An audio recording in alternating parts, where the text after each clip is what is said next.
Você sabia que um dos homens mais odiados de Israel se tornou um dos discípulos mais importantes de Jesus Cristo? Estou falando de Mateus, o coletor de impostos que abandonou tudo para seguir o Mestre. Essa história vai te surpreender do início ao fim. Mas antes de continuar, segue o perfil, curte esse vídeo e deixa nos comentários qual discípulo você quer conhecer melhor. Agora imagine a cena. Mateus estava sentado em sua coletoria de impostos na cidade de Cafarnaum, contando moedas, calculando taxas e extorquindo seu próprio povo. Ele era um publicano, e isso significava que ele trabalhava para o Império Romano, cobrando impostos dos judeus. Para os judeus da época, os publicanos eram considerados traidores, pecadores impuros que se venderam ao opressor romano. Mateus era rico, mas profundamente desprezado. Ninguém queria ser visto com ele. Ninguém o convidava para as festas. Ninguém o chamava de amigo. Ele tinha dinheiro, mas não tinha paz. Tinha riquezas, mas não tinha propósito. E foi exatamente nesse momento de vazio existencial que Jesus passou por ali. A Bíblia relata em Mateus capítulo 9, versículos 9 a 13, que Jesus olhou diretamente para Mateus e disse apenas duas palavras: segue-me. Imagine o impacto dessa cena. O mestre dos mestres, o rabi respeitado, o homem que curava enfermos e expulsava demônios, estava chamando justamente ele, o desprezado coletor de impostos, para ser seu discípulo. Mateus não hesitou.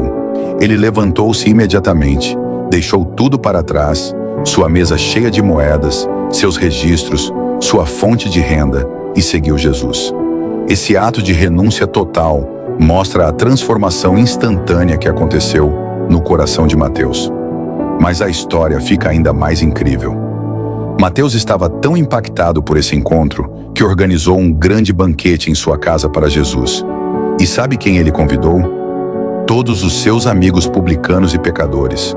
Os fariseus ficaram horrorizados e questionaram os discípulos: por que o mestre de vocês come com publicanos e pecadores?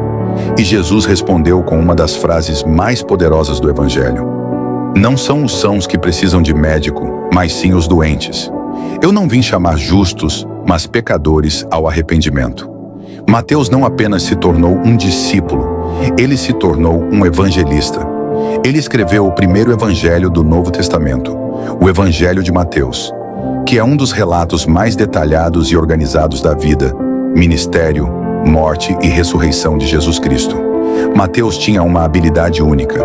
Ele era um homem de números, de registros, de detalhes. Como coletor de impostos, ele sabia documentar tudo com precisão. E foi exatamente essa habilidade que Deus usou para preservar os ensinamentos de Jesus para todas as gerações futuras. O Evangelho de Mateus é repleto de referências ao Antigo Testamento, provando que Jesus era o Messias prometido. Mateus registrou o Sermão da Monte, as parábolas do reino, os milagres extraordinários e a grande comissão.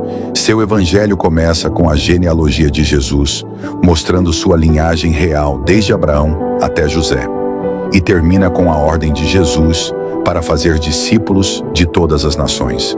Mateus viajou pregando o evangelho, enfrentou perseguições terríveis e, segundo a tradição da igreja primitiva, foi martirizado por sua fé, possivelmente na Etiópia ou na Pérsia.